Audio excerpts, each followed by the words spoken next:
Acclame encore notre Seigneur. Amen, amen. Que Dieu vous bénisse. Nous allons prendre place. Franchement, on aurait souhaité continuer à adorer Dieu. Il faut qu'on se sente libre. J'ai l'impression que les gens, pour chanter, ils calculent. Tu peux même chanter à contre-temps, hein? C'est pas interdit. C'est lui qui se moquera, il se moquera de Dieu, mais pas de toi. En tout cas, que Dieu soit béni. Je sens la joie au milieu de nous. Comme on a déjà lu le verset, on va plus prendre celui qu'on a. On va plutôt prendre le verset qu'on avait pris. Donc, je suis dans Genèse chapitre 27. Je vais lire ça et là pour continuer ce qu'on avait dit vendredi. Ça me serait impossible. D'ailleurs, si on se met à faire le résumé, on va dire autre chose encore. Enfin, pas autre chose, mais on va dire la même chose, mais différemment. On avait lu Genèse chapitre 27, verset 1er. Isaac devenant vieux et ses yeux s'étant affaiblis au point qu'il ne voyait plus, alors il appela Ésaü, son fils aîné, et lui dit, « Mon fils ?» Il lui répondit, « Me voici. » Isaac dit, « Voici donc, je suis vieux et je ne connais pas le jour de ma mort. Maintenant donc, je te prie, prends tes armes, ton carquois et ton arc, va dans le champ et chasse-moi du gibier, fais-moi un mets comme j'aime, apporte-moi à manger. » Je suis au verset 7, verset 6 plutôt. Puis Rebecca dit à Jacob, son fils, « Voici, j'ai entendu ton père qui parlait ainsi à ton frère, apporte-moi du gibier et fais-moi un mets et que je mange et je te bénirai devant l'Éternel avant ma mort. Maintenant, mon fils, écoute ma voix à l'égard de ce que je te commande. Va me prendre au troupeau 2 bons chevreaux, j'en ferai pour ton père un mets comme il aime. » On avait terminé le verset 14. Jacob alla les prendre et apporta à sa mère qui fit un mets comme son père l'aimait. Ensuite, Rebecca prit les vêtements d'Ésaü, son fils aîné, les plus beaux qui se trouvaient à la maison, et elle le fit mettre à Jacob, son fils cadet. Amen, amen, amen. Alors, nous avons commencé un sujet qui nous a même permis de faire le jeûne et prière. C'est un sujet très intéressant qui s'intitule « Dieu ordonne qu'on te restitue ce qui t'appartient ». Parce qu'en tant qu'enfant de Dieu, nous vivons chaque jour, mais nous oublions que nous avons des droits. Nous oublions que nous devrions être des véritables princes, c'est-à-dire les enfants de Dieu, et aussi des rois. Parce que nous sommes des rois sacrificateurs, nous devons occuper la place du roi. Pourquoi nous sommes des rois? Parce qu'un roi n'a pas de mandat. Le roi, il est éternellement roi sur un trône, et quand il meurt, c'est son fils qui le remplace. Et nous, notre mort, ça sera le temps de l'enlèvement, le temps où nous partirons au ciel. Personne ne va nous remplacer. Si on était des présidents, si on avait dit on va former un royaume des présidents, on aurait eu un temps, c'est-à-dire sur la terre, on aurait perdu notre royauté. Or, nous savons qu'un roi ne perd jamais sa royauté. La royauté s'arrête à la mort, n'est-ce pas? Voilà. Donc, si Dieu nous appelle les rois, c'est parce qu'il a déterminé que nous serons rois sur terre, parce que nous aurons cru en son nom, et que nous allons demeurer rois jusqu'à l'enlèvement, jusqu'à ce que le temps va s'arrêter pour l'Église. Alors, on s'est posé cette question, et c'est le Saint-Esprit qui nous amène à cette démarche, de nous dire, est-ce que nous sommes réellement des rois? On remarque un roi par des éléments extérieurs et des éléments intérieurs, n'est-ce pas? Quand vous rencontrez un roi, vous devez savoir que c'est un roi. Quelqu'un a déjà vu le film Le roi de Zamunda, ça vous parle? Un prince à New York. Vous voyez, un prince à New York. Donc, quand on voyait le roi qui était mal habillé, on dit, ça c'est quel roi ça? Il avait voulu quitter un peu sa royauté pour marcher dans la ville de New York pour voir un peu. C'était un scandale pour le protocole. Il dit, mais le roi ne peut pas faire ça. Quelqu'un se souvient du film? Vous avez vu comment le protocole est outré de voir qu'un roi change de vêtements et il se met comme toute une autre personne et qui marche dans la rue. Donc c'est inconcevable. Les anges qui sont au ciel, quand ils nous regardent, avec notre titre de royauté, ils nous disent, mais c'est pas possible, ce sont des rois, mais regarde comment ils se plaignent, regarde comment ils pleurent. Donc normalement, un roi ne pleure pas. Vous verrez jamais un prince Charles pleurer. Il pleurait quand il n'était pas prince, il était prince, mais en tant que roi, il ne va jamais pleurer parce qu'il sait qu'il a la royauté. Donc quand nous avons la royauté, nous avons les vêtements de la royauté, nous avons les attributs de la royauté et nous avons aussi un langage de la royauté. Aujourd'hui, je me suis arrêté un petit peu aux vêtements parce que vendredi, on s'était un peu attardé sur les vêtements pour voir que lorsque Dieu dit qu'on va te restituer dans ton héritage, c'est qu'il y a aussi une part que toi tu dois faire, c'est-à-dire que tu dois porter des vêtements. Je vais encore dans le livre d'Apocalypse pour montrer un petit peu Apocalypse 19, verset 8, c'est marqué « Il lui a été donné de se revêtir d'un fin lin éclatant, car les fins lins, c'est-à-dire car les vêtements, ce sont les œuvres justes des saints. » Le vêtement dans la Bible symbolise par moments les œuvres justes des saints. Mais aussi, ça peut représenter la qualité d'une personne. Parce que quand on revêt Jésus de la couronne et on lui a mis un manteau, ce manteau symbolise qu'il est roi. Parce qu'on ne peut pas dire que le vêtement que Jésus portait, c'était son comportement. Lui, en tant que Dieu, on ne peut pas lui afficher les comportements. Les comportements justes, nous devons les porter parce que ce sont des comportements que nous n'avons pas d'emblée. Je reprends un peu pour ceux qui viennent de prendre sur la route. Je dis ceci, lorsque tu nais dans une famille physique, biologique, cette famille-là, comprenez bien mon langage, je suis dans un langage spirituel. C'est Dieu qui te prend au ciel parce que tu es enfant de Dieu. Il te pose dans une famille biologique dans laquelle tu vas prendre le visage d'un père ou le caractère d'une mère, mais tu n'es pas celui qui appartient à cette famille-là. Parce qu'il est écrit à tous ceux qui l'ont reçu, à tous ceux qui ont son nom, la parole leur donne le pouvoir de devenir enfant de Dieu. C'est-à-dire que quand tu viens sur terre, tu appartiens à une famille biologique, mais tu dois revenir à ta famille d'origine parce que ta famille d'origine, c'est Jésus-Christ. Amen. Maintenant, si on parle de restitution, ça veut dire que quelque part, tu avais perdu quelque chose que tu avais d'emblée, mais parce que tu es rentré dans une famille biologique où tu as trouvé des liens de famille, le lien de célibat, le lien de pauvreté dans une famille, alors que toi, tu appartiens à la famille qui est au ciel. Est-ce que tout le monde comprend ça? Donc, comme nous rentrons dans nos familles maintenant, notre famille spirituelle, c'est-à-dire que quand tu te convertis, quand tu deviens enfant de Dieu, il faut qu'il y ait une démarcation entre ta famille biologique et ta famille spirituelle. Donc tu deviens un être différent.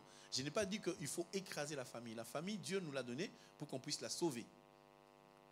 Donc on ne se sépare pas de la famille. Je ne suis pas en train de dire séparez-vous de famille. Je dis restez dans vos familles parce que Dieu permettra qu'au travers de votre présence dans cette famille, que toute la famille soit sauvée. Amen. Si vous savez qu'il y a des frères, des oncles, des tantes, et souvent nous avons cette fâcheuse tendance à dire ce n'est pas ma soeur, c'est ma demi-sœur. Dans la parole, il n'y a pas de demi-sœur. Il y a une sœur, il y a un frère. Même si des fois dans au pays, on nous disait toujours c'est ton père, c'est ton père. On avait 4000 pères, on ne savait pas qui était le vrai. On disait toujours maman, c'est qui? C'est ton père, dis-lui bonjour. Bon, finalement, on s'est habitué. Hein. Si tu poses la question, on te frappe. Bon, il vaut mieux pas poser la question. On te dit c'est ton père, tu acceptes. Le jour de deuil, c'est ça qu'on se pose la question. On avait une sœur, on était dans la même église. Elle a fait 4 deuils avec 4 pères différents. Et on dit, sœur, qui est mort? C'est mon père. Et puis après, finalement, il est ressuscité ou quoi? Tu vois? Donc, à force de dire père, père, père, quand on va rechercher, on voit la manche longue. On s'est dit, c'est le père qui est le père du père, du père, du père. Finalement, on s'est dit, bon, c'est trop long. Mais l'amour de Dieu, c'est que nous puissions appartenir à notre famille biologique, mais spirituellement, nous appartenons à notre famille qui est au ciel. Amen. Quand Dieu parle de la restitution, c'est quand l'enfant devient mûr et que maintenant il se rend compte que je dois hériter. Ton héritage fait que lorsque tu vis sur terre, les choses les plus basiques, les choses les plus simples, tu n'as pas à les chercher. Amen, amen. J'ai la preuve du verset, je suis dans Matthieu chapitre 6. Des choses que Dieu nous dit, je vais trouver rapidement le verset.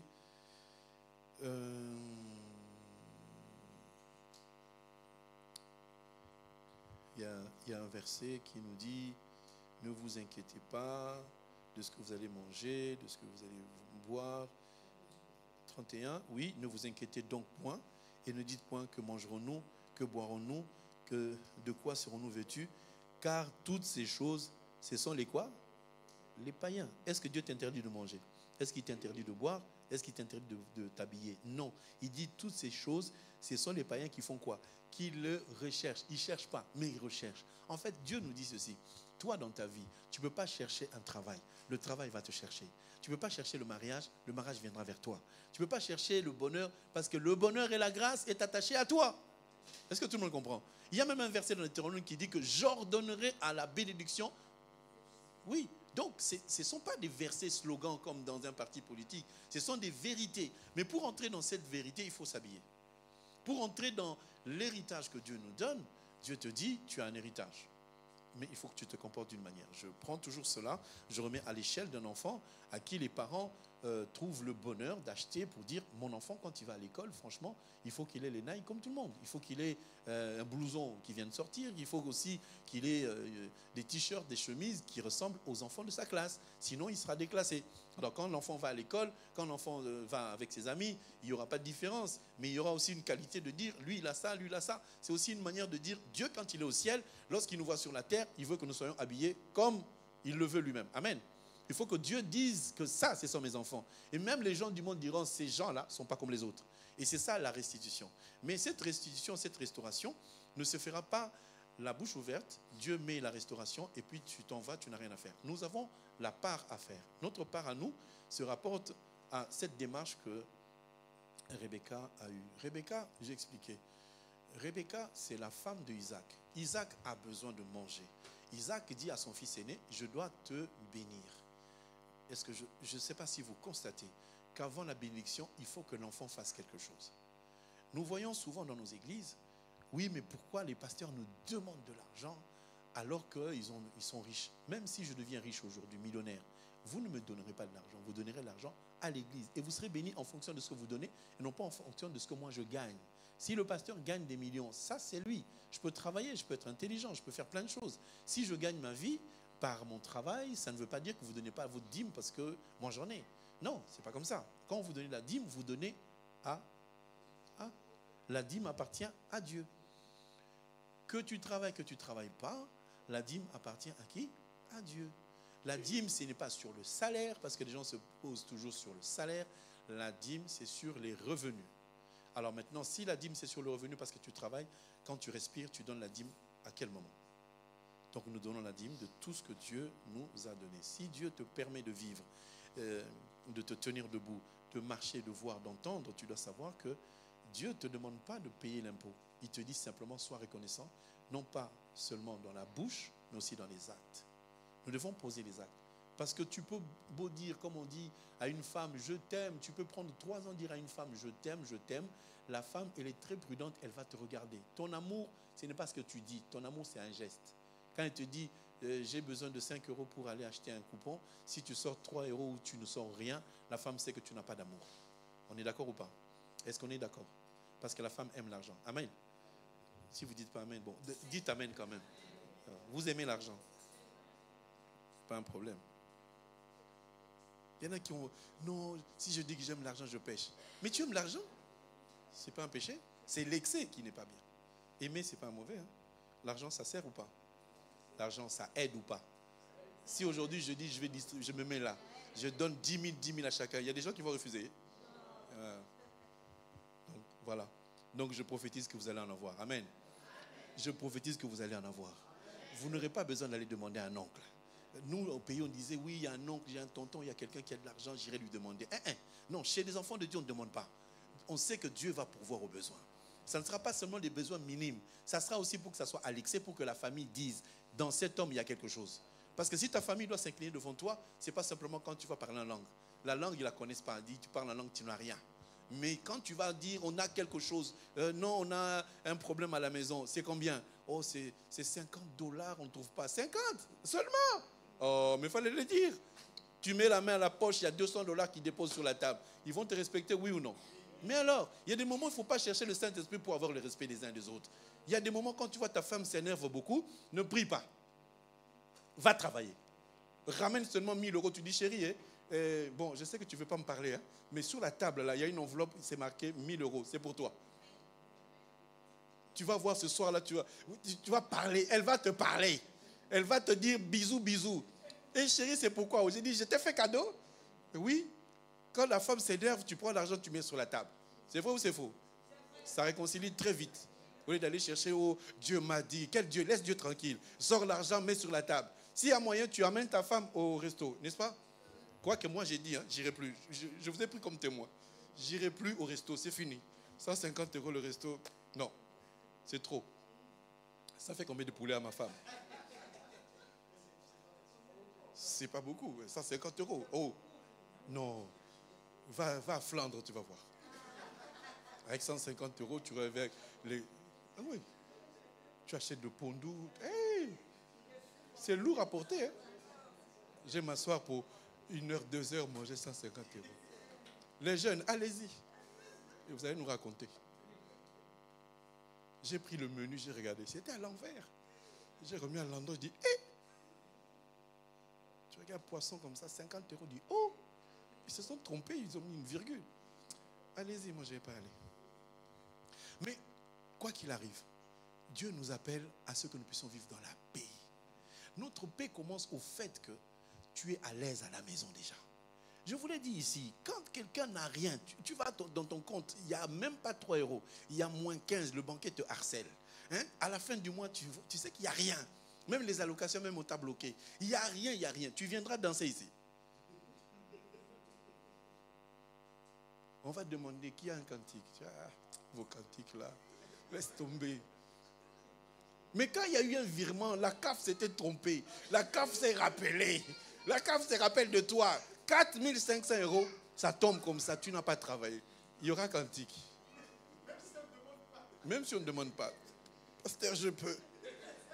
J'ai glorifié seulement le Seigneur. L'argent, ça parle. Non, frère, il ne faut pas dire ça. Ce n'est pas qu'on aime trop l'argent. Je dis, c'est vrai. Quand il y a ton frigo qui est plein, est-ce que tu te plains? Tu es content, non? Quand tu sais que le salaire, quand il passe, ça te fait du bien. Tu payes ton loyer. Le lendemain, tu repars. Qu'est-ce qui te pousse à te réveiller à 4 heures du matin pour aller encore? Tu es fatigué parce que tu sais qu'à la fin du mois, il y a quelque chose. Quand on te dit 4 heures du matin, lève-toi pour prier. Oh, Seigneur, je n'arrive pas. Si c'est le train, tu vas courir. Nous prions que Dieu vous donne du travail. En tout cas, moi, je chasse tous les travails d'esclavage. Se réveiller à 4 heures du matin pour aller travailler de l'autre côté du 78. Non, il faut que Dieu rapproche le travail près de chez toi, au nom de Jésus. Tu finis le travail, tu es à l'aise, tu dis non, je vais faire un tour et puis je vais à l'église. Dieu doit nous rendre des rois. Tu ne verras jamais un roi quand il prend la serpillère pour faire quelque chose. On vient lui prendre. Pourquoi? Parce qu'il est roi. Il faut que les anges viennent dire, toi, ce n'est pas ça ton boulot. C'est lui qui fait le planning pour toi là. Il doit un jour dire, non, moi je crois que votre place c'est la mienne. Je vais vous laisser la place. Comme je dis toujours à Papa Célestin, je prie que tu deviennes directeur. Au nom de Jésus-Christ. Parce que nous devons avoir un diacre permanent à l'église. Vous n'êtes pas d'accord? Nous allons prier. Et quand il sera directeur, il témoignera. C'est lui qui doit faire le planning. Il ne faut pas que quelqu'un fasse le planning pour toi. Amen, amen. Je disais que Rebecca est l'image du pasteur.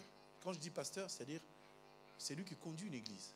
Parce qu'en conduisant une église, on doit avoir l'œil de Dieu, l'oreille de l'Éternel, pour savoir ce que Dieu veut pour le peuple.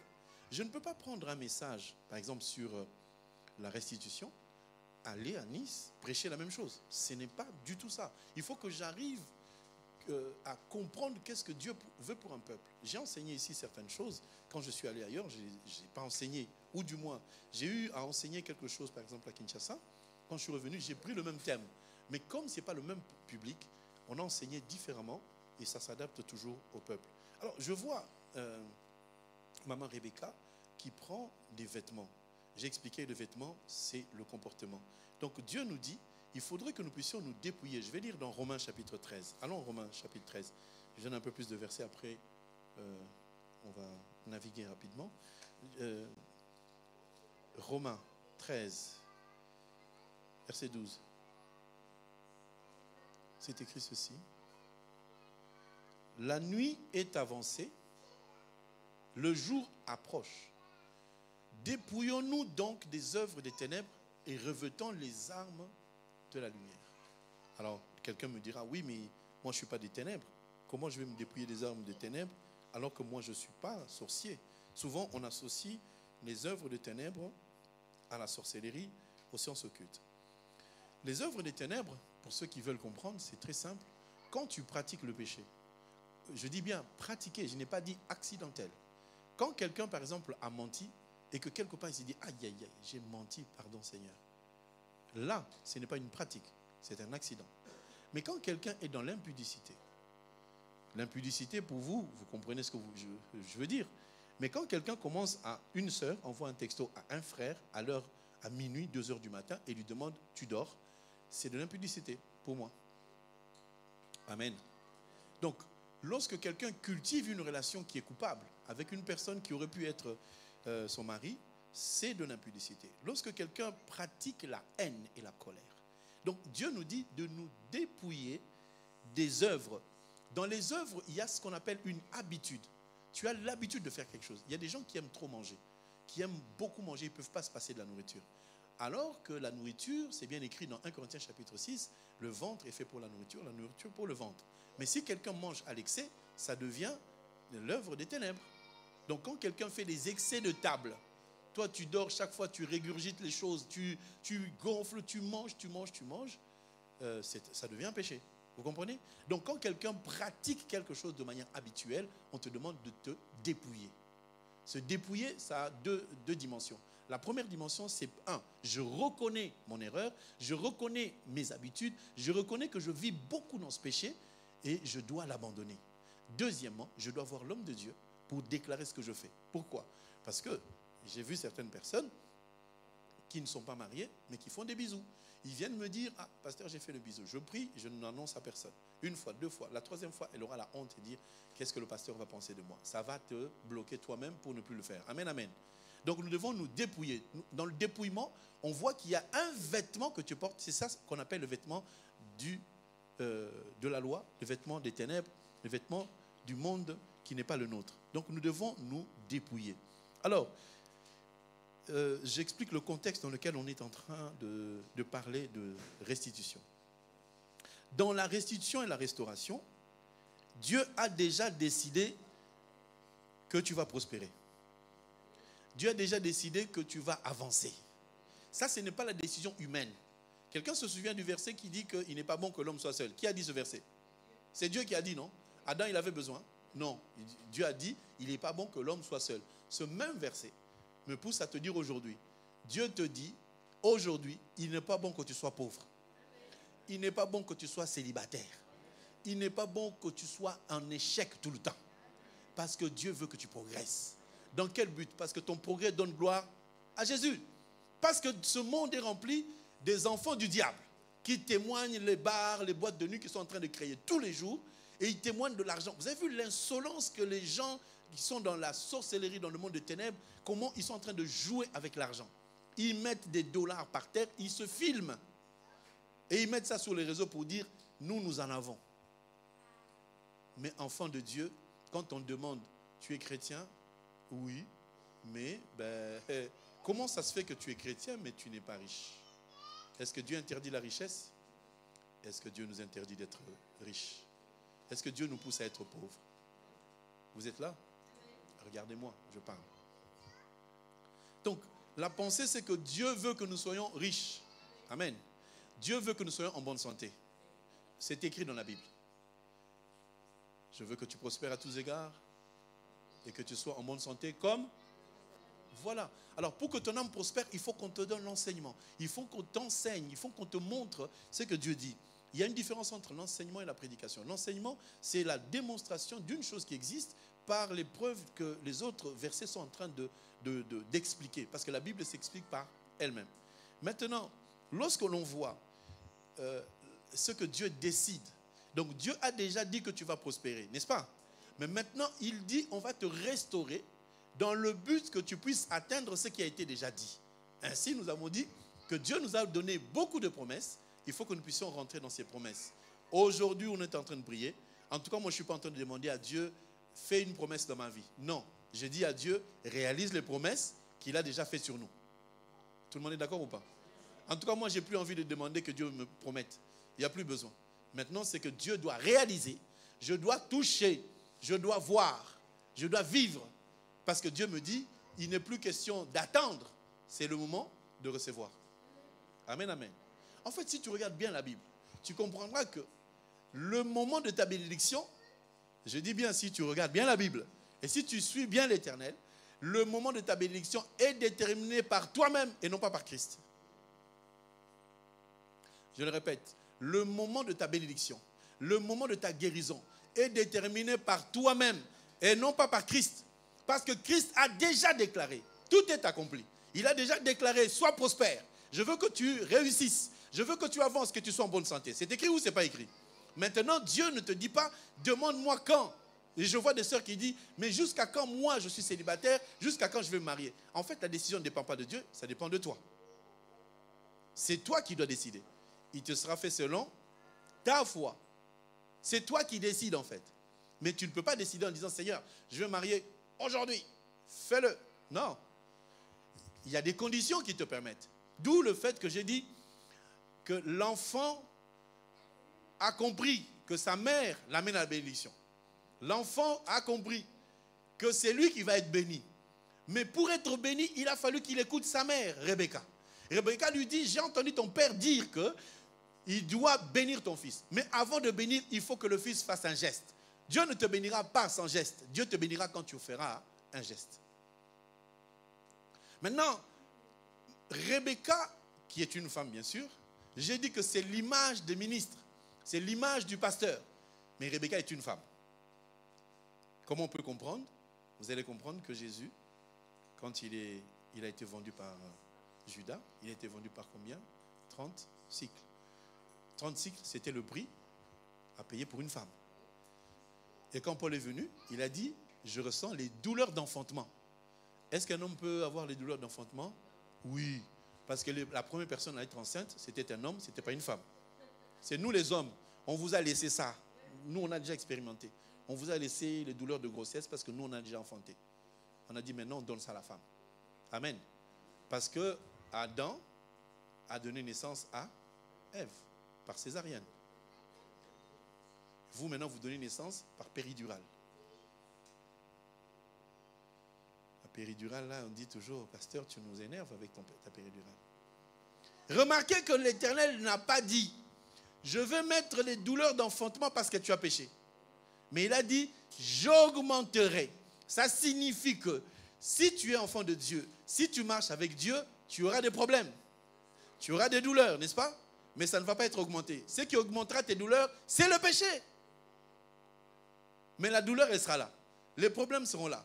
C'est marqué que ne recherchez pas à manger, à boire. Ne vous inquiétez pas comment vous allez manger, vous allez vivre. Ce sont des païens qui les recherchent. Et pourtant, nous sommes toujours en train de dire, mais les païens, ils se marient. Nous, on ne se marie pas. Les païens sont en bonne santé. Vous avez remarqué, ils ont une bonne santé. Hein. Il y a des païens qui sont vraiment, vraiment en bonne santé. Hein. Et il n'y a rien à dire. Il n'y a rien à dire. Mais si Dieu dit que nous devrions aussi passer par les tribulations, c'est qu'il sait qu'à l'équivalence, notre différence se trouve au niveau de la foi. La foi en Jésus. Parce que lorsque tu apprends que tu as le cancer, et qu'un païen apprend qu'il a le cancer, toi tu as Christ en toi, tu ne mourras pas. Parce que c'est écrit que cette maladie n'est pas pour la mort. Même si scientifiquement c'est marqué qu'avec cette maladie-là tu vas mourir, mais spirituellement c'est marqué, l'Éternel est celui qui guérit. Amen. Je ne sais pas si vous avez déjà connu cette expérience de la guérison divine. Moi, je suis passé par là. Les médecins m'ont dit, mon petit, avec tous ces examens que tu as faits, il te reste 2 ans. Nostradamus m'avait dit qu'il me restait 2 ans pour vivre. Mais le Seigneur en a décidé autrement. 50 ans plus tard, je suis toujours debout et je continue à vivre malgré ce qu'on avait dit. On ne m'a pas opéré, on n'a rien fait du tout et je continue à vivre tranquillement, sans rien, sans égratignure. Qu'est-ce qui fait que je sois comme ça? La foi. Je sais que l'Éternel me garde. Il y a des nouvelles, on te dit, tu as le cancer. Il y a des gens qui se dégradent en une journée. Hein. Mais moi, comme je sais que l'Éternel est vivant, il est plus grand que le cancer, plus grand que le sida, plus grand que le corona, je vais être gardé. Tu ne t'appartiens pas, tu appartiens à quelqu'un. Donc le corona est arrivé, tout le monde a eu peur, tout le monde était connecté 24 heures sur 24. Je bénis Dieu pour le corona. Je ne suis pas content que les gens soient morts, mais ça nous a permis d'écouter la parole et de comprendre qui est Christ. Beaucoup de gens se sont convertis au temps du corona. Oui ou non? Beaucoup, la plupart ici, sont venus le jour du corona. Parce qu'ils avaient la peur de la mort. Mais Dieu veut que vous puissiez avoir la crainte de son nom pour hériter le ciel. Nous ne prions pas par peur, nous prions par amour. Alors, pour que la personne récupère son droit qui lui a été déjà donné, il a fallu qu'il porte des vêtements. Je vais juste relever quelques éléments du vêtement pour que vous puissiez voir. Je suis dans Genèse, chapitre 38. L'histoire, vous la connaissez, si je la lis, on ne va jamais finir, parce que comme vous voyez, je suis très timide de nature, donc je ne parle pas beaucoup. Je fais l'effort de finir dans les temps. On est dans Genèse chapitre 38, où l'histoire d'un homme qui s'appelle Judas. Judas était le 4e fils de Jacob et qui s'était détaché de ses frères parce qu'il y a eu l'histoire de Joseph. Il s'était dit, on va arrêter Joseph, on va le tuer. Et Judas dit non, moi je n'aime pas ça, je m'écarte. Il s'éloigne et finalement il se marie à une femme. Il a 3 enfants, Er, Onan et Shelah. Er étant arrivé à l'âge de se marier, il a dit non, il faut que je trouve une femme pour mon fils. Normalement, c'est le père qui donne la femme à son fils, selon la Bible. Amen, amen. Le père là, donc je parle de la parole de Dieu. Maintenant, Judas a trouvé une femme qui s'appelle Tamar et il a donné à son premier fils qui est Er. Er a pris cette femme, mais Er était de mauvais cœur. Étant de mauvais cœur, de mauvais caractère, c'est écrit Dieu l'a tué à cause de son comportement.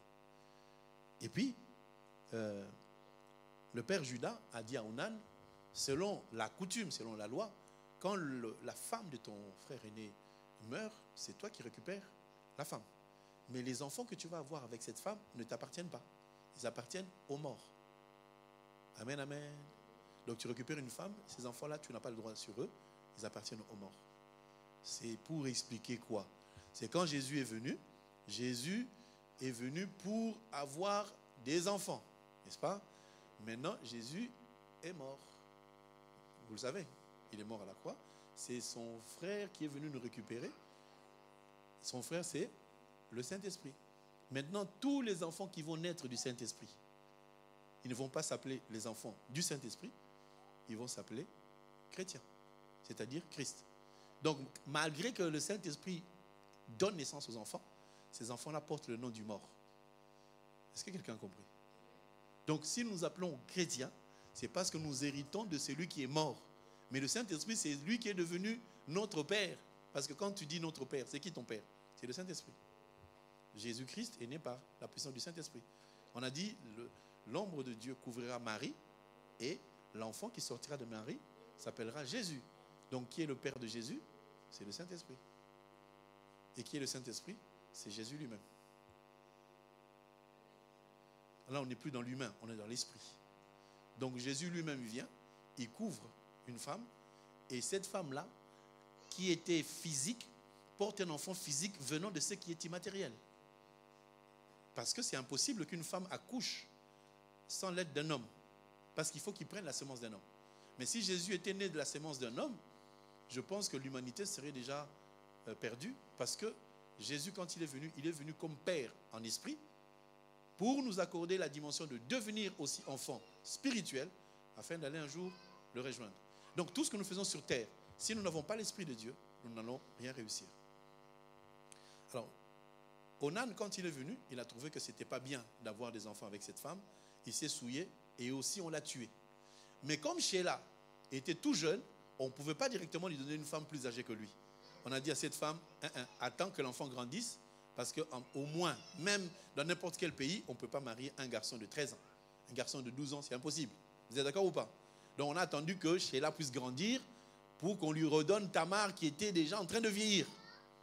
Mais Tamar avait besoin d'une chose. Il avait besoin de la bénédiction. Il avait besoin de la semence. Il avait besoin qu'on le restitue. Parce qu'on a promis à Tamar que tu auras la semence. Amen, amen. Quand tu viens au Seigneur, on te promet que tu auras la bonne santé. On te promet que tu vas avoir la paix. On te promet tout un tas de choses qui sont réellement données par le Saint-Esprit par le simple fait de ta foi. Est-ce que tout le monde me comprend? Est-ce que vous êtes là?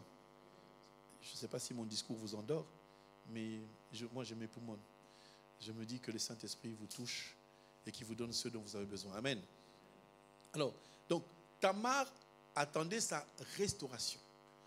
On devait lui restituer ce qu'on lui avait promis parce qu'on lui avait dit, tu vas épouser Er et tu auras des enfants. C'était ça son héritage.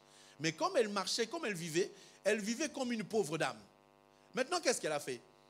Elle est allée dans un village, elle attendait que l'enfant grandisse pour qu'on lui donne cet enfant comme mari. Mais elle a aussi constaté que l'enfant a grandi. Il est devenu mature, donc on pouvait le lui donner comme mari, mais ça traînait. Qu'est-ce que cette femme a fait? Elle a attendu le jour où on allait tondre les brebis. Elle a changé ses vêtements. On va voir quel vêtement elle a porté. Vous le savez. Voilà. Elle a porté des vêtements de prostituée. Quand elle a porté des vêtements de prostituée, elle a donc prophétisé que c'est par le vêtement que je vais récupérer ce qui était mon droit. Amen. Est-ce que vous comprenez? On parle de la restauration. C'est que quelque chose qu'on devait lui donner, quelque chose qui lui était promise. On lui a dit, toi, tu dois avoir un enfant, tu dois avoir une sémence qui te donnera un enfant parce que c'est lui qui a le fils à la vie. N'est-ce pas? Mais maintenant, comme on lui a privé de ses droits, comme on ne lui a pas donné ce qu'on lui a promis, on a vu que l'enfant Sheila avait grandi. Sheila, c'est un garçon, ce n'est pas une fille. Quand Sheila a grandi, mais qu'on ne lui a pas donné, qu'est-ce qu'elle a fait? Elle sait qu'elle a droit. Et ça a été déjà dit, il faut qu'elle retrouve son héritage. Qu'est-ce qu'elle a fait? Elle a porté des vêtements de la même manière que Jacob devait porter les vêtements pour retrouver son héritage. Mais elle a porté des vêtements de quel genre? Elle a porté des vêtements de honte, des vêtements de prostituée pour que Judas vienne vers elle. Et Judas, quand il montait, je m'étonne encore que cet homme, quand il va tondre, lui, il amène le cachet, il amène la ceinture, il amène ses effets. C'est bizarre quand même. Hein? Quand je vais tondre les brebis, franchement, je me débarrasse des choses qui sont essentielles de ma vie. Lui, il a amené les choses qui étaient essentielles de la vie. Donc là, nous comprenons que la Bible n'est pas un récit, mais c'est une prophétie. Dieu est en train de prophétiser au travers de cette femme en disant, ce sont les vêtements qui lui ont donné son droit. Est-ce que tout le monde comprend? Donc, quand Judas s'est approché, il a vu une prostituée. Il a dit, tiens, je vais aller vers toi. Il n'a pas dit non. Ils sont allés. Et puis, le monsieur voulait partir. Il dit, ah, monsieur, tu es venu vers moi. Tu as eu ce que tu voulais. Paye-moi. Ah oui, mais je vais t'envoyer un chevreau. T'inquiète, je vais t'envoyer un chevreau. Moi, je sais où tu es. Je sais où tu habites. Je vais demander à l'un de mes ouvriers de te donner un chevreau. Elle a dit, ok, je suis d'accord. Mais donne-moi un gage. Tu ne peux pas partir comme ça. Donne-moi un gage. Hein? Vous serez d'accord, vous, de quelqu'un vous dit, je vous promets, vous le laissez partir? Généralement, non, il faut qu'il te donne quelque chose. Donne-moi quelque chose, un gage. Il a pris le cachet, le bâton et la ceinture. Il lui a donné, tiens, garde ça, t'inquiète, je vais t'envoyer un chevreau. Mais Judas a continué sa vie. Il est allé tondre et puis il est reparti chez lui. Bon, il a envoyé quelqu'un pour dire, prends le chevreau, tu vas le coin là. C'est Bois de Boulogne, oui, par là. Oui, là, porte de Maillot, là. Enfin, voilà. Tu arrives là, tu vas trouver une femme et là, son van, là. Tu tapes, tu lui donnes ce cheveu. La personne arrive, elle demande, il n'y a pas une prostituée ici? Elle dit, jamais il y a eu de prostituée. Vous cherchez une prostituée? Il n'y en a pas. Amen, amen. Il y a des gens de ta famille qui viendront te chercher comme l'ancienne prostituée. Il y a des gens de ta famille qui vont te chercher comme l'ancien pauvre. La célibataire, là. On est venu chercher là. Il y avait une sœur dans cette église, elle était toujours célibataire, elle était toujours à l'église, elle n'était pas mariée. Elle est où? Elle dit, monsieur, il n'y a jamais eu de femme comme ça ici. Parce qu'elle s'est déjà mariée. Il faut que ta famille vienne un jour dire, mon frère, non, il n'est plus là. C'est plus ici qu'il faut le chercher. Il n'habitait pas à Sarcelles. Non, plus Sarcelles, c'est fini. Maintenant, il faut aller à Neuilly. Il faut aller sur les champs, c'est là que vous allez le trouver. Mais qu'est-ce qu'il fait sur les Champs-Élysées? Mais parce qu'il a acheté une maison là-bas. Amen, amen. Bon, pour les étrangers, ça ne vous parle pas. Mais nous, ça nous parle. Quand quelqu'un habite un quartier, on sait que ce quartier-là, ce n'est pas le quartier de tout le monde. Il y a des endroits où nous allons habiter avec les autres aussi qui habitent là-bas. Je ne les envie pas, mais je me dis qu'un jour, il va falloir les évangéliser. J'aimerais prophétiser que l'un de vous habitera dans ces milieux-là pour évangéliser ces gens-là. Amen. Il y a quelqu'un ici qui veut y aller? Allez-y. Moi, peut-être, je n'aurai pas le temps parce que je reste ici. Mais il faut que quelqu'un entre dans les milieux de ces gens-là pour leur parler de Jésus-Christ. Les gens sont en train de prier, Seigneur, fais-moi grâce, il faut que j'aille aux États-Unis. Va déjà en France, hein, Champs-Élysées, tu rencontres des gens, tu leur dis, Jésus-Christ existe, viens à Villeneuve-Saint-Georges. Le gars va dire, Villeneuve-Saint-Georges? Quand tu amènes quelqu'un à l'église, vous voyez l'extérieur, comment c'est bizarre. On n'a jamais vu des églises comme ça. C'est où l'église? C'est bizarre. J'ai invité une personne qui venait du Cameroun, elle est arrivée, elle dit, oui, à l'extérieur, ça fait bizarre. Mais c'est quand il entre, il dit, ah, quand même. Amen, amen. Les gens qui te verront bizarre de loin, c'est quand tu vas commencer à parler qu'ils vont sentir que, oui, cet homme a quelque chose du Seigneur. Et cette femme, on est venu la chercher là où elle était en tant que prostituée. on ne l'a plus jamais retrouvé. J'aimerais que ceux qui te connaissaient, quelqu'un de mauvais, que quand ils viendront te chercher dans ta critère que tu étais avant, qu'on ne te retrouve plus dedans, que tu sois quelqu'un de différent. Amen. Et cette femme, par la restauration, qu'on a dit, la restitution, on lui a redonné ses droits à cause du vêtement. Donc le vêtement que nous portons peut nous permettre d'ouvrir les portes et aussi de fermer les portes. Donc lorsque je parle du vêtement, je vois le comportement d'un enfant de Dieu. Un enfant de Dieu, ce n'est pas celui qui dit qu'il est enfant de Dieu. Un enfant de Dieu, ce n'est pas celui qui va sur les réseaux pour proclamer, donner des versets tous les matins. J'en vois, hein. Tu vois sur Instagram, il y a des versets, des versets. La personne même qui met les versets là, elle n'a aucune vie avec le Seigneur dont elle met les versets. Amen, amen. J'en ai pour preuve. On est allé en Belgique, on est allé apporter la parole de Dieu. On est arrivé à Bruxelles, on parlait. Maintenant, une sœur est entrée. C'est une sœur qui met des versets tous les jours sur Instagram et sur tous les réseaux que tout le monde connaît. Elle le mettait tous les jours, elle parle que de Dieu.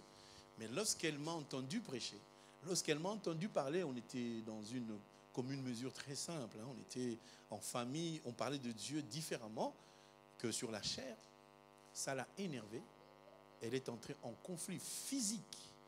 Mais moi, quand elle est entrée, c'est pour ça que je dis à tout un chacun, il faut avoir le Saint-Esprit. Quand nous, on entre dans des maisons, des fois, on rencontre des personnes, physiquement, tu vois que c'est une personne super bien habillée. Mais spirituellement, tu vois qu'il y a un esprit des ténèbres. Je sentais cet esprit dans cette femme, mais je dis, je ne sais pas quoi, mais elle avait un esprit qui était en elle. Mais je dis, bon, de toute façon, on n'est pas dans l'église, hein, ça va aller.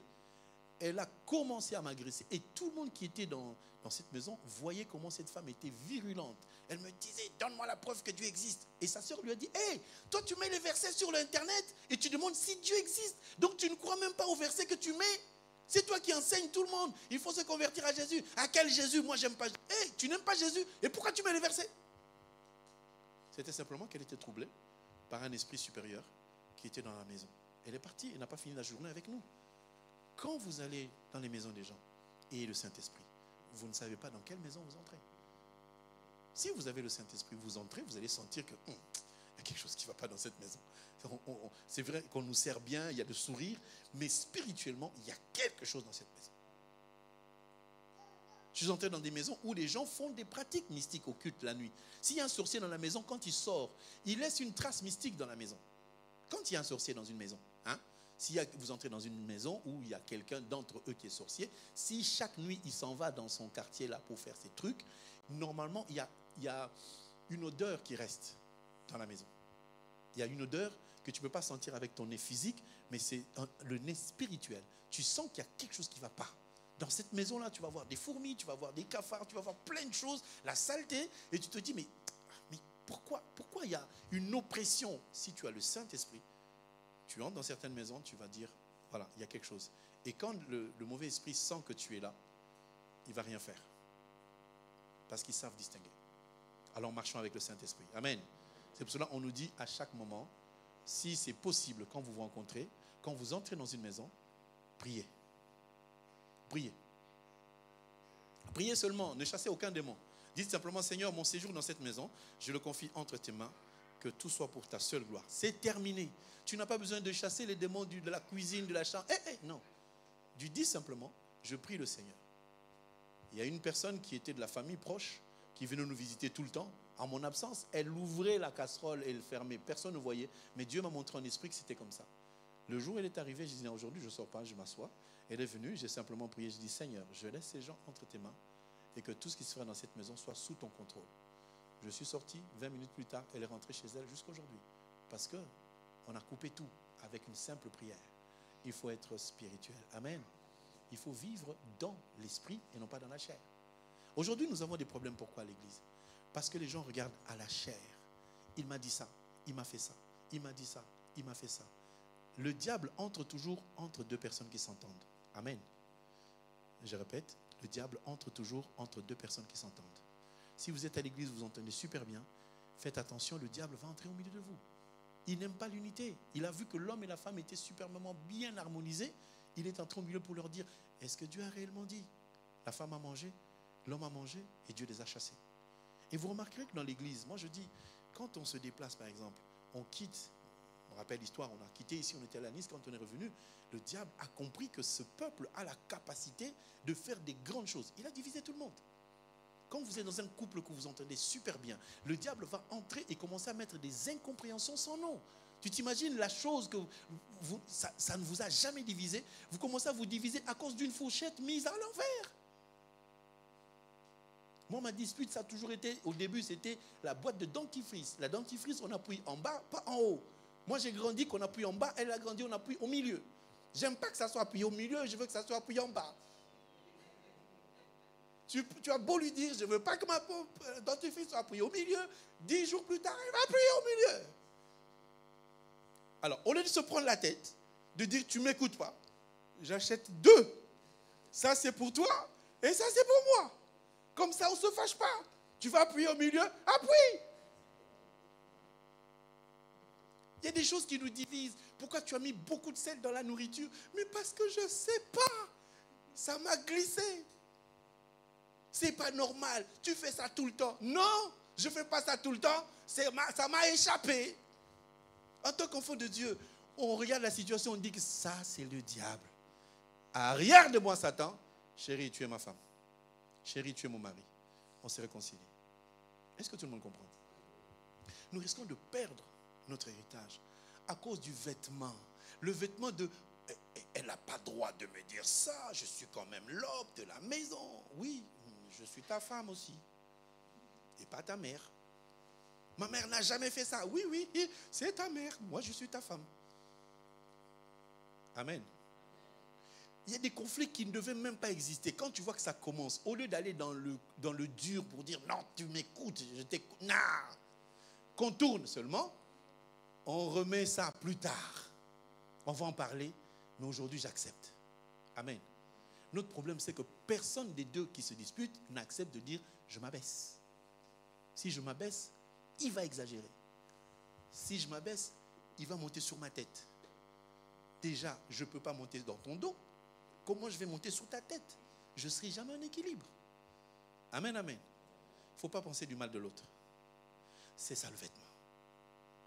Avec le vêtement, c'est-à-dire que ta maman s'est humiliée au point de se dire, même s'il faut qu'on m'accuse de prostituée, je vais accepter pourvu que j'ai ma bénédiction. Même si on dit que je suis bête. Moi, j'ai grandi comme, on m'appelait taximène. Taximène, c'est quelqu'un qui prend quelqu'un dans la voiture et il la dépose. Mes amis m'avaient surnommé taximène parce que toutes les femmes qui venaient vers moi avec l'idée d'être avec moi, moi je les prenais pour des amis. Et ils me disaient, tu es un taximène, tu ne vois rien. Tu es un Ivoirien. Prends celle-là, elle est bien. Prends celle-là. Je les regardais souvent pour dire, elle est bien pour toi ou pour moi? Je ne veux pas. Je ne veux pas. Je ne voulais pas et je n'ai jamais voulu parce que ce n'était pas mon truc. On va quelque part, mes amis, ils commandent la bière. Tu prends quoi la bière? Tu prends quoi la bière? Tu prends quoi? Quand on me pose la question, tous ensemble, ils disent à l'unisson Coca-Cola. Lui, il faut lui donner du coca et du pain parce qu'il ne prend jamais la bière. On m'a appelé le plus faible. J'ai dit, ça fait rien. Qu'est-ce que ça va me faire qu'on te dise que tu es nul, même si tu l'es, tu acceptes. Aujourd'hui, nous n'acceptons pas l'état dans lequel les autres nous regardent. De toute façon, celui qui te regarde ne te regardera jamais objectivement. Chacun te regarde avec sa pensée à lui parce qu'il sait que celui-ci est comme ça. Ça fait quoi? Vous connaissez le pasteur Fedi? Ah, il est mauvais. Oui. Toi, tu me regardes avec l'œil de mauvais. Mais je me pose toujours la question, Dieu me regarde avec quel œil? Dieu me regarde avec l'œil du sang de Jésus-Christ qui est mort à la croix. Donc, au lieu qu'il me regarde comme un mauvais, Dieu me regarde comme étant son enfant. Amen, amen. Si je parle du vêtement, je ne sais pas, je parle avec des emphases, j'aimerais que tu saisisses que quelque part, notre vêtement, c'est l'humilité. De se dire, oui, j'ai le droit, mais je perds mon droit. Pour gagner quoi? La sémence. Pour gagner quoi? La restauration et l'héritage de Dieu. Je vous l'ai dit vendredi ou mercredi, il y a des pasteurs qui s'habillent comme des clowns. Quand tu es pasteur, tu dois avoir quand même une bonne tenue qui représente celui qui t'a envoyé. tu ne peux pas t'habiller comme tous les jeunes du monde. Tu es une autorité. Mais quand un pasteur s'habille comme un farfelu, dans le but de vous dire que je sais m'habiller, dans le but de vous dire que j'ai des marques, quel est l'intérêt de le faire si ce n'est de dérouter les enfants de Dieu? Alors que si quelqu'un, il a de l'argent et qu'il s'habille sans qu'on sache qu'il en a, il fait bien. N'est-ce pas? Bon, je parle un peu bizarrement, je vais descendre. Alors, les femmes qui aiment les fleurs. Des fois, je me dis, les femmes qui aiment les fleurs, c'est des femmes nées en France, n'est-ce pas? Hein, frère Anissé? Tu as remarqué? C'est des femmes qui sont nées en France. Bon, ton mari ne t'offre pas les fleurs à la Saint, je ne sais quoi. Bon, Valentin, je ne le connais pas.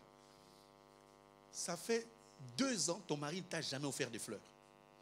Conclusion, mon mari ne m'aime pas. C'est ça votre conclusion, non? Pourquoi? Parce que les fleurs sont des preuves d'un amour. Oui ou non?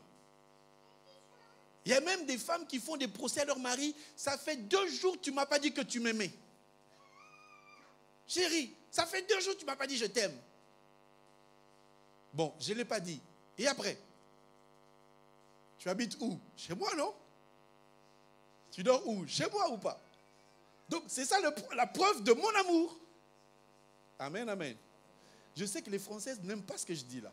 Je suis juste en train de vous montrer que quelqu'un qui n'avait pas le droit, il a accepté de s'humilier pour récupérer son droit. Et quand tu auras récupéré ton droit, tu seras dans la joie. Amen. Est-ce que c'est amen? Est-ce que c'est amen? Je n'ai pas dit au mari de ne pas donner les fleurs. Mais il y a un moment où les valeurs chrétiennes se perdent à cause des valeurs du feu de l'amour ou des télévisions que vous regardez. Je me dis aujourd'hui, nous cherchons quoi? Le ciel ou la terre? Le ciel, non? On cherche d'aller au ciel. Maintenant, les fleurs, ils sont du ciel ou de la terre? De la terre. Donc, si on ne te donne pas les fleurs, ça brise même la relation du ciel. C'est ce que j'aimerais dire. Moi, j'ai décidé de ne pas aller au restaurant. Est-ce que j'ai brisé quelque chose de mal? Non. Et je vous incite à être simple, à accepter ce qui arrive, parce que ce que Dieu va vous donner, c'est plus que ce que vous espérez dans la chair. Au lieu qu'un homme t'offre des fleurs, 9,95 € qui vont flétrir après 2 jours, Dieu peut te donner 9 000 € de ton mari qui vont rester 9 ans. Non? Chérie, au lieu de m'offrir les fleurs à 9,95 €, je préfère que tu me donnes 9 000 €. Vous choisissez quoi? 9 000 € ou 9,50 € les fleurs? Les femmes, soyez sérieuses. Vous préférez quoi? Les fleurs? Vous préférez les fleurs? Ah, avec les fleurs. Aïe, aïe, aïe. Je prie que le Seigneur vous aide. Je prie que l'esprit des fleurs s'éloigne de vous au nom de Jésus-Christ. Je rigole juste pour les fleurs pour que vous puissiez comprendre la valeur. Les vêtements, c'est le fait que j'ai droit à ça. Je renonce à ce droit pour acquérir le droit du ciel, parce que je sais que quand Dieu va me donner ce qu'il y a au ciel, ce qu'il y a sur la terre va finalement s'embellir. Amen, amen. Je terminerai, oui. Bon, je vais terminer par cet exemple. Je suis dans Genèse chapitre 37. Genèse chapitre 37 nous montre 2e type de vêtements que nous devons avoir. Il est écrit ceci, verset 1er. Jacob demeurant dans le pays de Canaan où il avait séjourné son père. Voici la postérité de Jacob. Joseph, âgé de 17 ans, faisait paître le troupeau de ses frères. Cet enfant était auprès des fils de Bila et de Zilpa, femme de son père, et Joseph rapportait à leur père leurs mauvais propos. Israël, qui est Jacob, aimait Joseph plus que tous les autres enfants, lui fit de tous les autres fils, parce qu'il avait eu dans sa vieillesse, et il lui fit une tunique de plusieurs couleurs. C'est un vêtement. Le vêtement que a porté Jacob devait lui permettre d'avoir son héritage auprès de Isaac, son père. Maintenant, j'ai vu le vêtement de Tamar, qui était une femme qui avait besoin de sa restauration, c'est-à-dire de la semence. Elle l'a eu au travers du vêtement. Parce que si elle n'était pas vêtue en tant que prostituée, elle ne l'aurait pas eu. Maintenant, je vois le vêtement de Joseph. Le vêtement maintenant que Jacob lui-même. Parce que Jacob s'est souvenu. Vous devez savoir que dans la marche avec le Seigneur, c'est que quand quelqu'un en tant que père, en tant que d'abord célibataire, quand il travaille, quand il fait des choses, il voit la clarté, il voit la main de Dieu dans quelque chose. Jacob avait vu qu'il a été béni à cause du vêtement. Les vêtements de qui? D'Ésaü.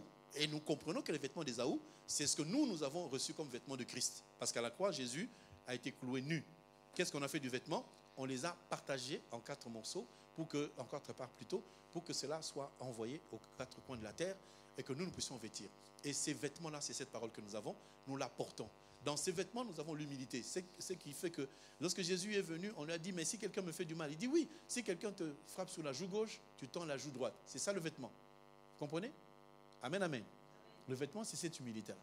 Même si vous n'aimez pas les fleurs, mais bon, on va y aller quand même. Lorsque Jacob a eu l'expérience de voir qu'il avait hérité à cause du vêtement, il a aussi compris que son fils Joseph a un héritage. Il n'était pas comme tout le monde. Pourquoi? Parce qu'il a eu Joseph dans sa vieillesse et il a eu Joseph de la femme qu'il a toujours aimée. Parce que c'était Rachel, sa mère. Et quand il a eu Joseph, parce que comme on l'avait trompé, on lui a donné Léa. Il a eu 4 enfants avec Léa. Puis finalement avec Bila, 2 enfants. Avec Zilpa, 2 enfants. Mais sa femme pour laquelle il avait payé 14 ans n'avait pas d'enfant. Au final, Dieu finit toujours par donner. Amen. Même si les autres ont des enfants, des jumeaux. Même si les autres se sont déjà mariés, ça fait 15 ans. Mais le jour où Dieu a prévu pour toi arrivera certainement. Ne vous comparez à personne. Ne murmurez pas. Seigneur, pourquoi tu lui donnes à elle? En plus, elle ne prie pas beaucoup. Elle ne va pas beaucoup à l'église. Moi, je suis tout le temps à l'église. Dieu ne te payera pas parce que tu viens à l'église. Amen, amen.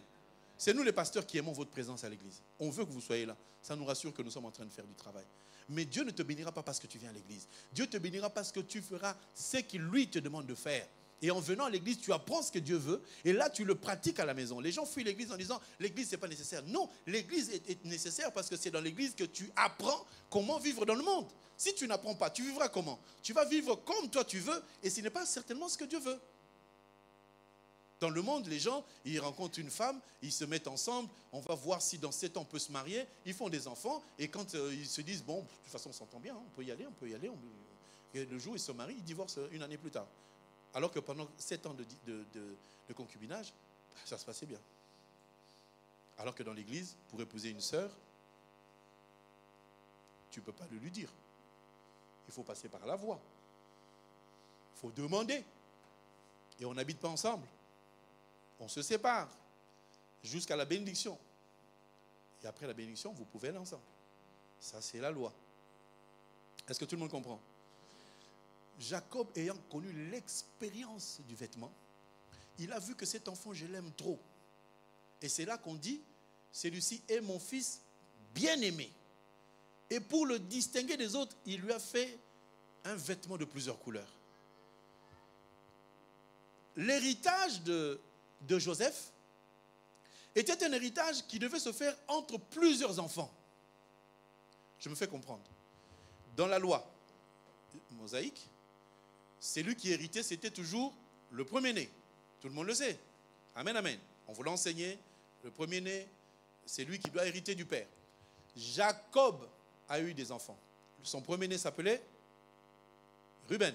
Ça va? Donc, foncièrement, c'est lui qui devait hériter. Ça devait être Ruben.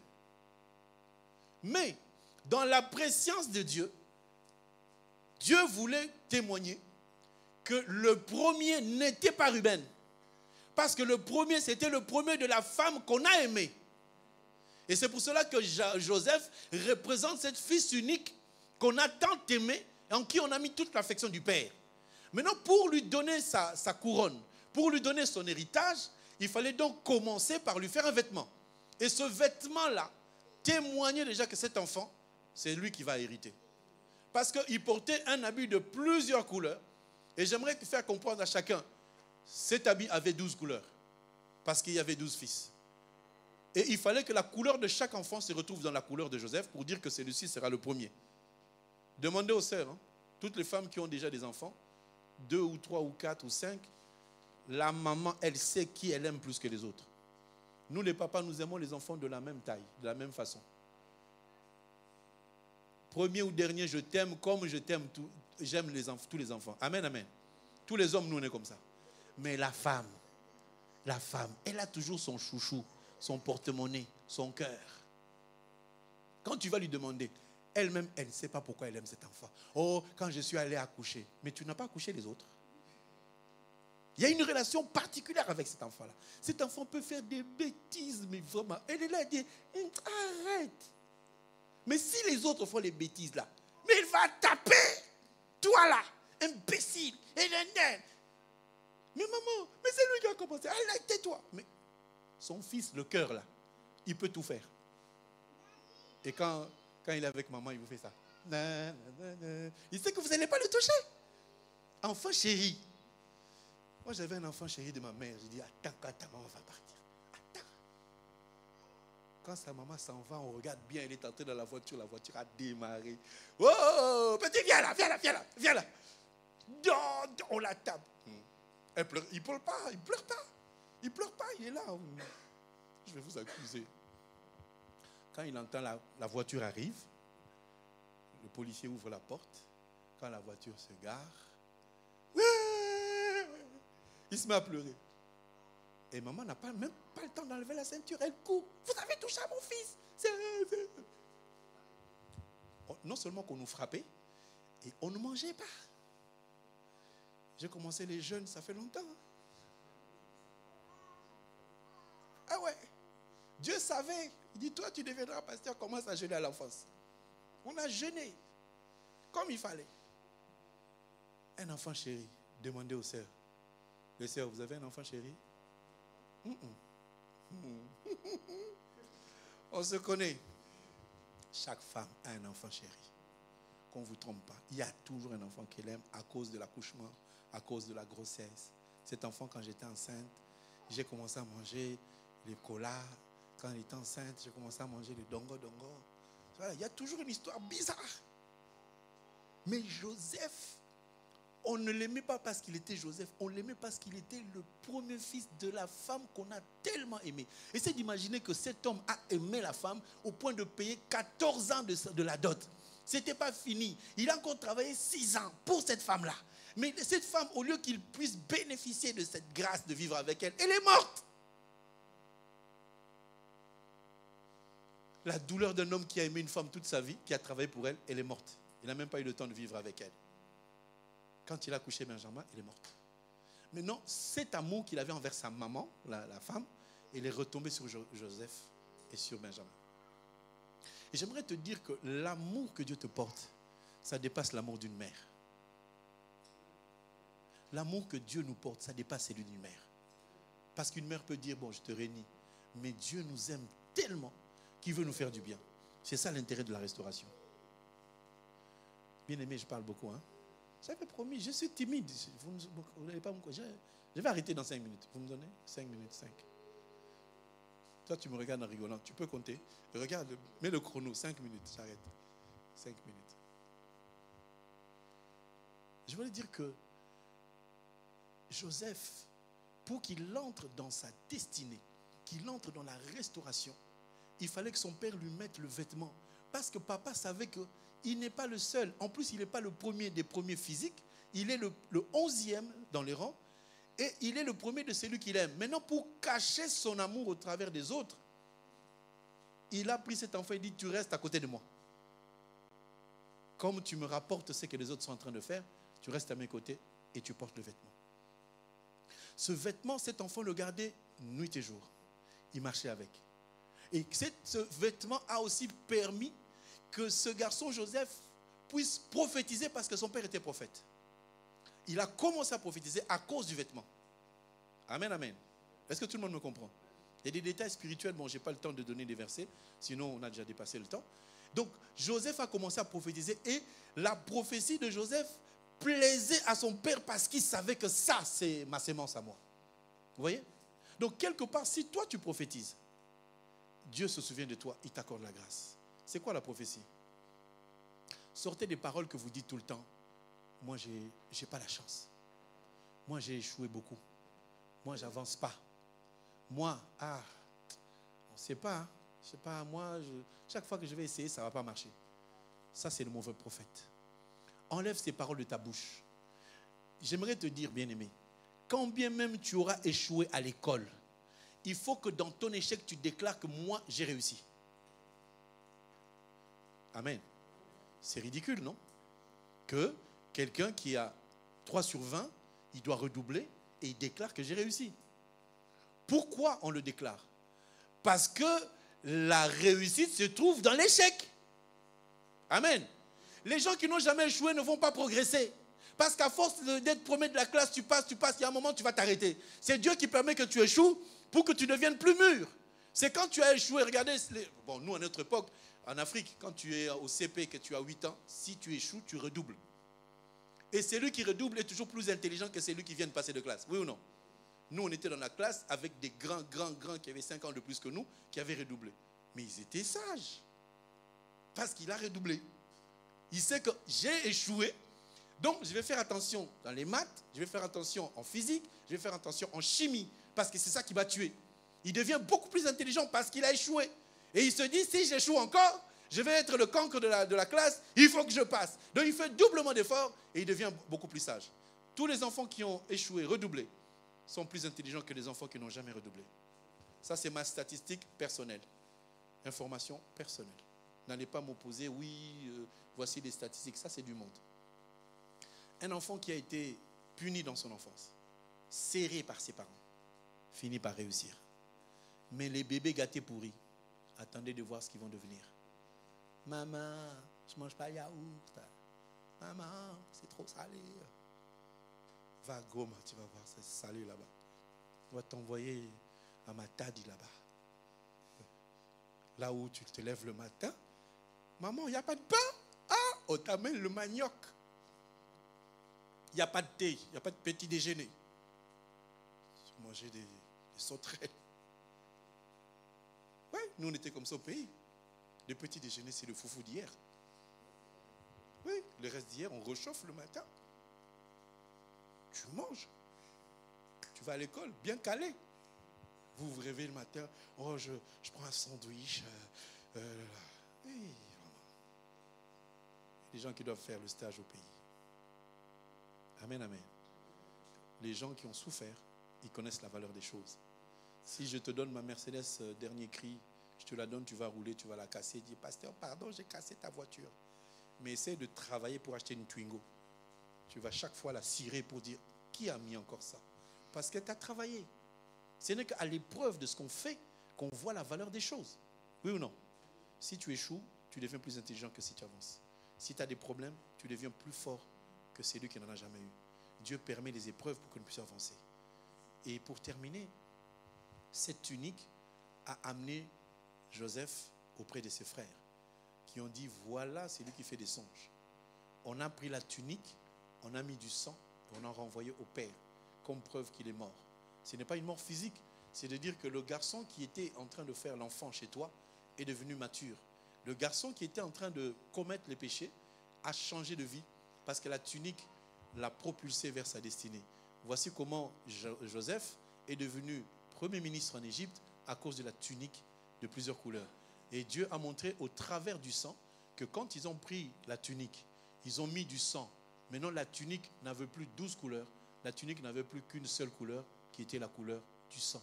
Donc, il faut que nos vies à nous, tout ce qu'on fait, ne porte qu'une seule couleur. C'est la couleur du sang. C'est-à-dire qu'on voit que quelqu'un est mort en lui-même. C'est-à-dire le vieil homme, le caractère de celui qui, lorsque tu dis un mot, le lion sort. Lorsque tu dis un mot à ta femme et te dis, fais attention, tu ne sais pas de quel bois je me chauffe. Mais quand une femme est transformée, quand son mari crierait même à haute voix et dira, mon patron, mon chéri, tu es mon Seigneur, c'est toi qui es le plus élevé. Si on trouve ça aujourd'hui à l'église, c'est qu'il y a beaucoup de gens qui ont perdu leur vieille nature. Mais constatez que dans les couples, beaucoup n'ont pas le vêtement. La femme doit être soumise. Le vêtement de la femme, c'est la soumission. Amen. Là, c'est calme. Je ne parle pas du vêtement social. Je parle du vêtement de la femme dans la parole. C'est la soumission. Quand tu portes la soumission, c'est sûr que ton mari va t'acheter 4 voitures à la fois. C'est sûr que ton mari va te faire les cadeaux que tu as toujours espérés. Amen. L'homme ne demande pas grand-chose. Juste tu es humble devant de l'homme. Tu es soumise. Tu fais ce qu'il te demande. Il va te donner tout ce que ton cœur désire. Amen. même si tu es chef, tu es patron, ministre, quand vous verrez, première ministre de la France, elle a beaucoup d'argent, elle a beaucoup ceci. Mais quand elle rentre à la maison, elle fait la vaisselle, elle fait le ménage, elle fait tout ce qu'il faut parce qu'elle reprend sa place. Et elle appelle son mari grand chef. Mais elle est première dame de la nation, ou du moins premier ministre. Mais quand elle rentre chez elle, elle a la soumission envers celui qui est chez lui à la maison. Même si c'est un maçon, ben elle est soumise au maçon. Vous êtes d'accord ou pas? Tu diras oui, mais qu'est-ce que la femme d'un ministre, enfin la femme qui est ministre, qu'est-ce que son mari va lui donner? Mais la vie éternelle. Parce que si vous ne marchez pas ensemble, vous n'aurez pas la vie éternelle. Tout ce que nous sommes en train de chercher, c'est d'aller vers la vie éternelle. Amen, amen. Donc nous allons conclure là. Que Dieu nous aide à trouver le vêtement qui va nous permettre d'entrer dans nos droits, parce que les droits sont déjà donnés. Est-ce qu'on peut acclamer notre Seigneur?